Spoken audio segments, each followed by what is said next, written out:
Sanibona bafethu uvana lo so ngizokhuluma ngama latest PSL news. Ngizokhuluma nje ngeindaba ezisasana kuphuma kwi-PSL. Ngizoqala nje ngeze Kaizer Chiefs bafethu. Kuthiwa i-Kaizer Chiefs have reignited their pursuit to sign i-center back free agent currently. Menikhumbula kahle ke this player was playing for iStelis. After he was playing for iStelis sadecide ukumdayisa njalo. Samdayisa le iclub ele kwi-UAE. Leyo club leyo yadecide ukuthi umjida imdedele after 6 months. So umjida currently we-free agent. Ngizwa kuthiwa i-Kaizer Chiefs yona isibuyelile kwi-race ukuthi imthole umjida. So kungenzeka i-Kaizer Chiefs iphinde ithole another free agent signing equality ngempela center back. Ngangitshela ama-comments, how do you feel as a Kaizer Chiefs fan hearing indaba ezikanje? Uzizwa kanjani izindaba ezikanje?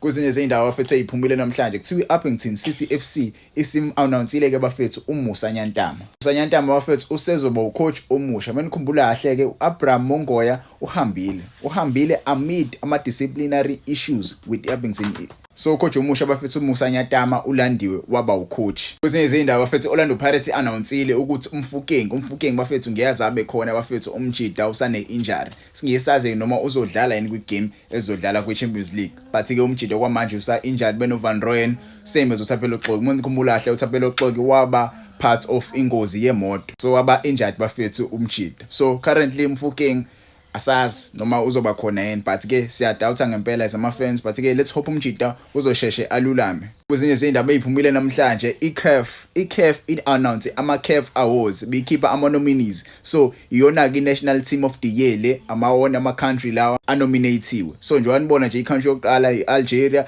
i-country yesibili i-Cape Verde, i-country yesithathu i-Cote d'Ivoire, i-Egypt, i-Ghana, Morocco under 20, Morocco national team. Mase kubi Senegal, mase kubi South Africa, mase kubi Tunisia. Kuyangijabulisa lokho kubona iMorocco under 20 mase kuba khona iMorocco national team. 2 nations. Not even 2 nations. It is the same nation with 2 divisions. Division under 20 mase kuba i-first team yeMorocco. Izindaba ezimnandi lezi. Ngikhumbula kahle phela basasana kuyiwina iWorld Cup ishaye iArgentina. Kuzinye izindaba eziphumile Interclub Player of the Year bafethu aphumile ama-nominees akhona nje abantu babona nje abadlali laba kukho isho umdlalo oyedwa kwase South Africa, which is alarming thing to see, to be honest, which is an alarming thing to see. But ke iwona kama award aphumile lawa ama-Interclub of the Year, but I see la nabafethu Fiston Mayele winner. I see uMayele winner. Kwezinye izindaba bafethu goalkeeper of the year. Ku goalkeeper of the year na ke bafethu siyambona uStanley Nwabali, siyambona bafethu uAndre Onana, siyambona bafethu uEdward Mendy, siyambona bafethu ulomjida lo uRonwen Williams wala eSouth Africa. Yabo ilist le bafethu no goalkeeper abaningi ngempela bayiquality, but ke ngokwakho ngangitshela ama-comments ubani ozothola i-goalkeeper of the year. Mina ngokwami I feel like i-competition i-tight la cause abo goalkeeper bonke laba ababekiwe la bebeboza bonke. Mase ukuthi i-club of the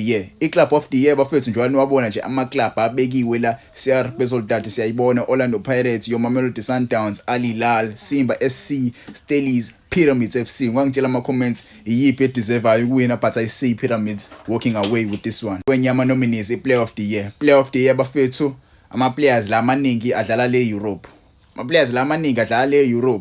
Siyambona Fiston Mayele uphusha khona la eSouth Africa la. Nale i-tight but ke uFiston Mayele uyayideserve.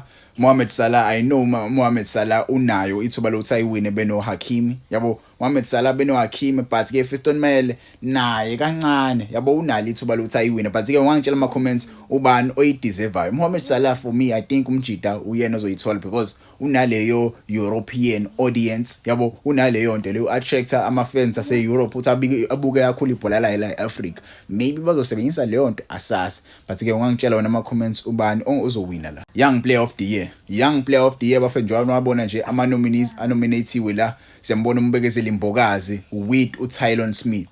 Abanye ke abadlali abanye bangaphezulu angibazi, angifuni nje uqamba amanga. Ngazi uTylon Smith nombekezeli Mbokazi. Wangitshela wona mekukhona obaziyo, but I see la uTylon Smith winner. Yabo umbekezeli Mbokazi, I don't know about umbekezeli Mbokazi per se, maybe yabo I don't know, but ke ngangitshela ama-comments ubani ozoyiwina.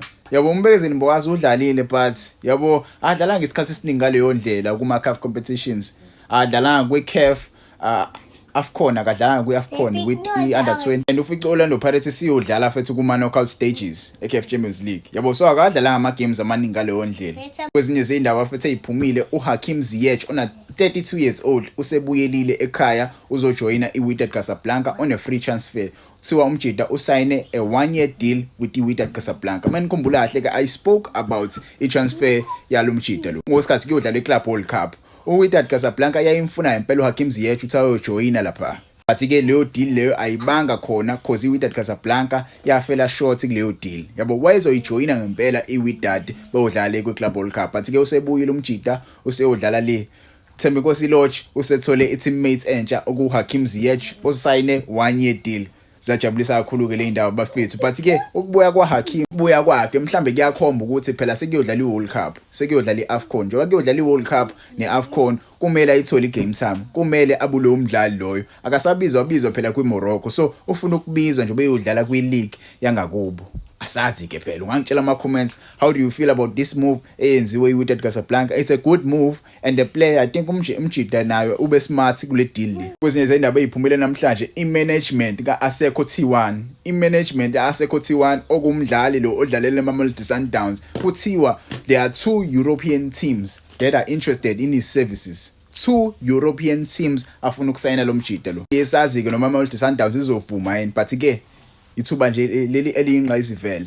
This is a huge opportunity for the young boy. Ungangitshela ama comments, do you think the boy should go to Europe? Should Mamelodi Sundowns let go of this young boy? Vela kadlala kuSundowns. Sundowns akumele nje inqabe nethuba lomfana. Mina ngokwami I think iSundowns kumele ivume nje ukuthi imdedele umjida phakathi ke. Ungangitshela wona ama comments, how do you feel about this news? Kwezinye izindaba eziphumile bafethu, iChippa United isiconfirmile ukusayina kwabane kwaVusumuzi Vilakazi. Vusumuzi Vilakazi bafethu uyena coach ozoba coach omusha after iChippa United ixoshe uLuke Emile. So far iChippa United I think ucoach we7 lo. Coach we7 ozocoach iChippa United. Ungangibalela ama comments mhlambe sengiluze icount, but ngokwami I think ucoach we7 lo. Chippa United, what is going on? I thought izinto zizobalungela after they draw against Mamelodi Sundowns isaqala ileague. Menikhumbula hle leya game against Mamelodi Sundowns, they were playing ibhola elimnandi ngempela, but indlela izinto seziyona right now. But ke uVusumuzi Vilakazi bafethu a controversial figure, but ke yena uyalazi kakhulu ibhola, ngiyamthemba kakhulu ukuthi uzoshintsha lapha, uzoshintsha indlela edlala ngakhona eChippa United. Kodwa ke isikhulu sakhona mesingavukulanga lento yaso ukuthi masedlala 5 games afuna ukumxosha futhi, because I know ngiyaza fisho 5 games not 3 games avela umxosha. Sekusele kancane nje ukuthi aye lapha yena ayocoach. Sekusele nje kancane ukuthi avela yiyele kuyena. Kwezinye izindaba bafethu kune-scam esicirculator. Scam esicirculator bafethu awekho ama-trials akhona kumaZulu. Awekho ama-trials akhona kumaZulu. Sacela nje lingakhokheli lutho. Ama-trials akhona azokhishwa ipage lamaZulu. Yabo awekho nje ama-trials akhona. So ngiyacela bafethu ningahambe nihehwa iyo yonke into. Abantu abaningi bayascameka izinto ezikanje and akukho mnandi. Uvane lo bafethu ngiyabonga kakhulu ngesupport yenu.